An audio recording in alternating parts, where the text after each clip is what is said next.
दिवाली मनाते हैं। अब इसमें के फंड शुरू कर दिया, बम भटकावेंगे, कितना प्रदूषण हो जाता है। किसी की आंख में डाला गया, आंख फूट गई, किसी के कपड़े जल गए, किसी के खेतों में पूड़ियाँ जल गई, किसी का घर में आग लग गई, और प्रदूषण निरा। और सारी रात बड़ा है बड़ कोई मरीज है, बीमार है, उसने वो परेशानी रहे। ये कोई खुशी का तरीका है? और फिर उद्देश्य क्या?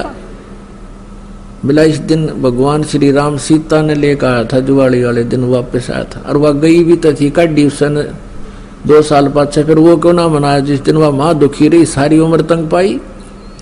इस एक दिन के दिवाली वाले दिन ने के दे दिया सीता जी को, आजीवन भटकती रही, एक जंगल में टाइम पास किया, 2 बच्चों को लेकर के रहती थी। यह कुरीतियां संतों ने हटाने की चेष्टा की तो अन्य समाज ने उसको लगाने की चेष्टा की, तो जिस कारण से भक्त और संसार के अंदर सदा से ही विरोध बना रहा। क्योंकि संसार की जो रीतियां रिवाज हैं वो काल प्रेरित है, वो यही रहने की है, और संतों की मर्यादा इस काल की मर्यादाओं से हटकर है, वो भक्ति बाधक है।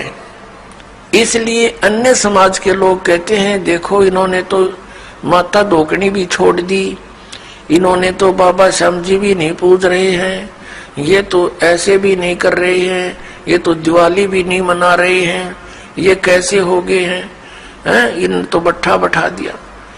एक भक्त बतावा था, कहने लगा जी आज 10 वर्ष हो गए हमने कोई त्योहार नहीं मना लिया। नाम लिया था उसने उस दिन, फिर वो अपने दुख गिनावा था, कह रहा था जी हमने 10 वर्ष हो गए हमारा त्योहार नहीं मन लिया, ना होली ना दिवाली ना तीज ना कोई अन्य। क्या कारण? कि हमारा परिवार है, कभी तो हमारे घर में कोई खुद जवान भाई की मृत्यु हो जाती है, 1 वर्ष उसकी चिंता पूरी होती है, तब तक दूसरा कोई रिश्तेदार निकट में, जैसे बहन का पति मर गया, फिर त्योहार मने नहीं, फिर कोई बिल्कुल साथ में का केताऊ का मर गया जवान, फिर ऐसे फिर लड़का मर गया। 10 वर्ष हो गया हमने त्योहार नहीं मना लिया।